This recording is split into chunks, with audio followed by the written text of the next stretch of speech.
जन्म के अंधे को दृष्टिदान। यस, जैसा कि दोस्तों हम सब जानते हैं प्रभु यीशु मसीह के द्वारा बहुत से बड़े बड़े कार्य किए गए। आइए हम उसी कार्य के द्वारा हम आपको समझाते हैं। बाइबल में बहुत सारे कार्य हैं जो कि प्रभु यीशु मसीह ने किए और उनके पवित्र आत्मा के द्वारा लिखे हुए हैं। यूहन्ना 9 से हम इसको पढ़ते हैं। जाते हुए उसने एक मनुष्य को देखा, यानी यीशु मसीह ने एक मनुष्य को देखा जो जन्म से अंधा था। उसके चेलों ने उससे पूछा, हे रब्बी, किसने पाप किया था कि वह अंधा जन्मा, इस मनुष्य ने या इसके माता पिता ने? तभी यीशु ने जवाब दिया। यीशु ने उत्तर दिया, ना तो इसने पाप किया ना इसके माता पिता ने, परंतु यह इसलिए हुआ ताकि परमेश्वर का काम उस पर प्रकट हो।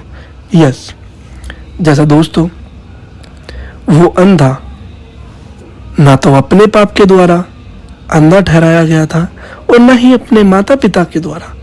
वो अंधा इसलिए था ताकि उसके ऊपर परमेश्वर का काम प्रकट हो और जो लोग थे वहां पर, जो लोग देख रहे थे, वो इस गवाही को देख सकें। हमें इस बात को समझने की ज़रूरत है। जैसा कि दोस्तों आज हमारे ऊपर कई सारी मुसीबतें आती हैं, हमारे जीवन में कई सारी विपत्तियां आती हैं, परेशानियां आती हैं। हमें उन सब परेशानियों से घबराना नहीं है और ना ही परेशान होना है कि हमने कौन सा पाप किया है या हमारे माता पिता के द्वारा कौन सा पाप हुआ है जो हम परेशानी में हैं। कई बार परेशानियां, जैसा कि वचन बताता है, कई बार परेशानियां इसीलिए आती हैं ताकि परमेश्वर का कार्य प्रकट हो और हम परमेश्वर के गवाह ठहरें। क्योंकि जब हम परमेश्वर के गवाह ठहरेंगे तो बड़े बड़े कार्य करेंगे। ये वचन में लिखा हुआ है, जैसे कि हम जब परमेश्वर के कार्य को हम बताएंगे, लोगों को परमेश्वर के गवाह ठहरेंगे, तो हम परमेश्वर के जन कहलाएंगे। हम इस वचन को आगे पढ़ते हैं। जिसने मुझे भेजा है, हमें उसके काम दिन ही दिन करना अवश्य है। वह रात आने वाली है जिसमें कोई काम नहीं कर सकता। जब तक मैं जगत में हूं तब तक जगत की ज्योति हूं। यह कहकर यीशु ने भूमि पर थूका और उस थूक से मिट्टी सानी और वही मिट्टी उस अंधे की आंखों पर लगाकर उससे कहा, जा शीलो में धो ले। शीलो का अर्थ भेजने वाला, यानी भेजा हुआ।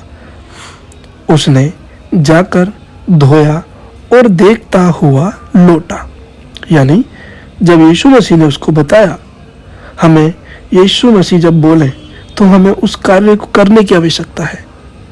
हमारे बहुत से कार्य ऐसे होते हैं जब हम सोचते हैं कि प्रभु ये तो हो ही नहीं सकता, प्रभु हमारा महान है, कोई कार्य उसके लिए बड़ा नहीं है, प्रभु सर्वशक्तिमान है। और उसने उस अंधे से कहा और देखिए उस अंधे ने उसकी बात को माना और वो देखता हुआ लौटा। यस, यानी कि जब वो वापस आया तो देखता हुआ आया। तब पड़ोसी और जिन्होंने पहले उसे भीख मांगते देखा था कहने लगे, क्या ये वही नहीं जो बेटा भीख मांगता था? कुछ लोगों ने कहा, ये वही है, और दूसरों ने कहा, नहीं, परंतु उसके समान कोई और है। मैं वही हूं, यानी उस अंधे ने कहा, मैं वही हूं।